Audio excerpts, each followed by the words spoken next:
Ayan guys, pinuntahan po natin dito sa may Ulas Viaduct, no, construction. So kukuhanan po natin ng update dito ngayon.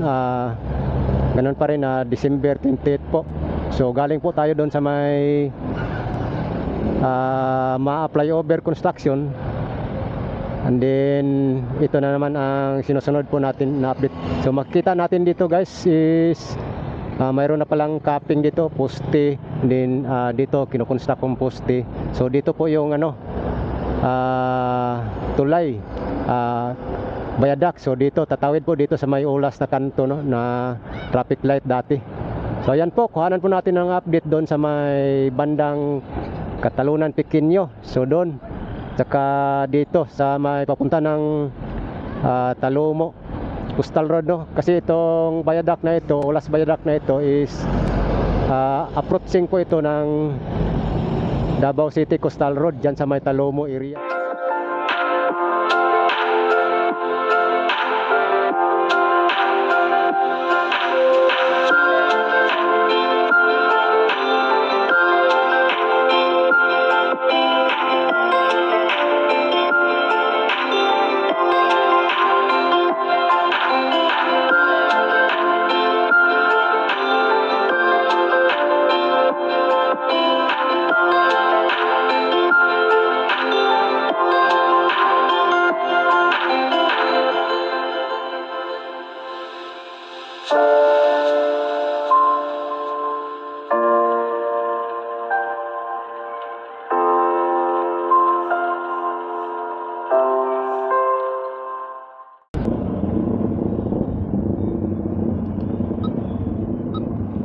Ito po yung dati is yung traffic light po dito. So sa ngayon wala nang traffic light kasi dito po kasi tatawid itong viaduct, no. So may poste na dyan. Kasi itong poste dito parang 4 ito na poste dito, 6. And then dito is 12. So bali 18 po lahat kasi ito na poste, itong viaduct na.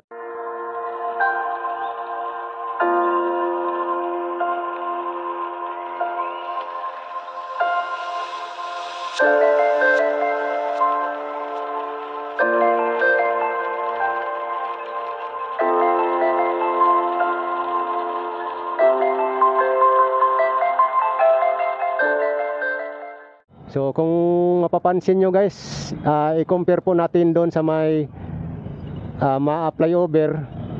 Yung haba nun is 800 meters mahigit, no. So dito is 50 meters. Parang itong viaduct na ito is mahaba po yata ito compare doon kasi maraming poste dito compare doon sa so yun lang ang napapansin ko dito. So ayan guys, dito titingnan po natin dito sa bandang Katalunan Pequeño, no?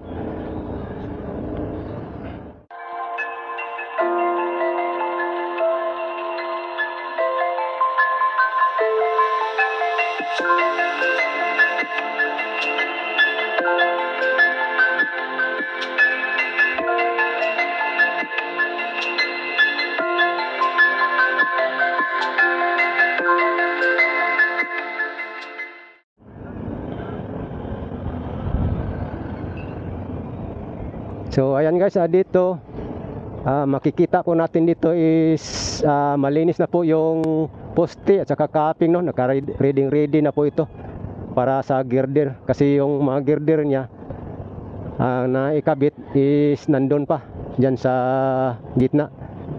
So puntahan po natin dyan sa gitna, no. Yan, no, ready na po talaga. So malinis na po ang poste. Pwede na po ito pinturahan, no. Ayan, no. Yan. Ang poste po dito is halos dikit-dikit. Halos magkalapit lang. Compare doon sa may ma-flyover is malalayo ang agwat dito, no. So ayan, no. So nandito pa yung ang launching ng girder dyan, no. So wala pa sila sa kalahati dito.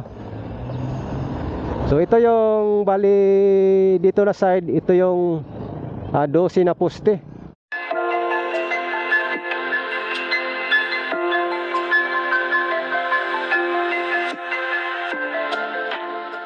So ayan, kita nyo, grabe, ang laki ng poste talaga. So dito na po yung launching ng girder. So far dito banda wala pang flooring. 2, 4, 6 2, 4, 6 2, 4, 6, 8 walo na girder bawat column, no.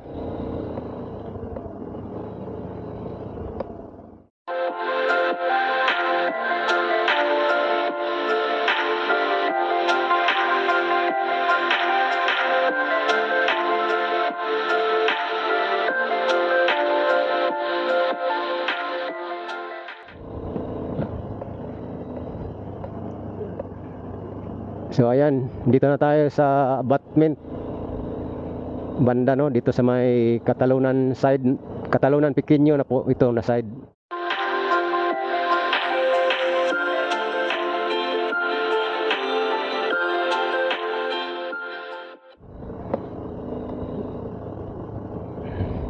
Pag tag-ulan kasi dito is mabaha dito sa kalsada na to. Dito na dumadaloy ang tubig baha. So ang pinupokus po talaga nila na trabaho is yung sa may maa, tinututukan nila doon. So dito isa lang kasi ang contractor sa project na ito, no. So ayan, marami pang may girder pa dito naka-ready.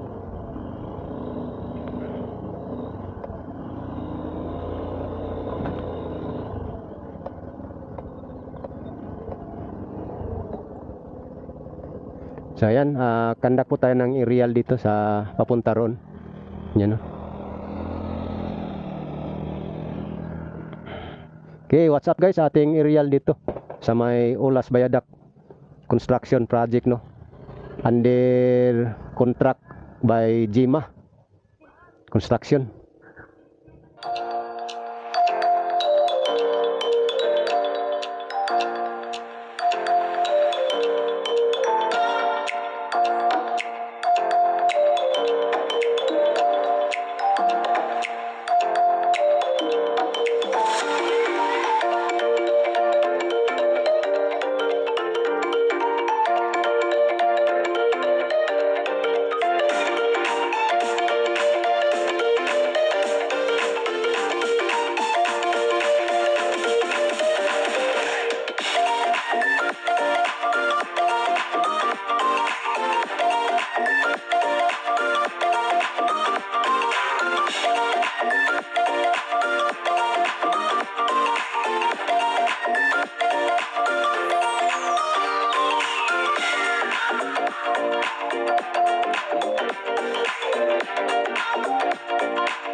Ayan guys, yan lang po ang ating update dito sa may Ulas Bayadak.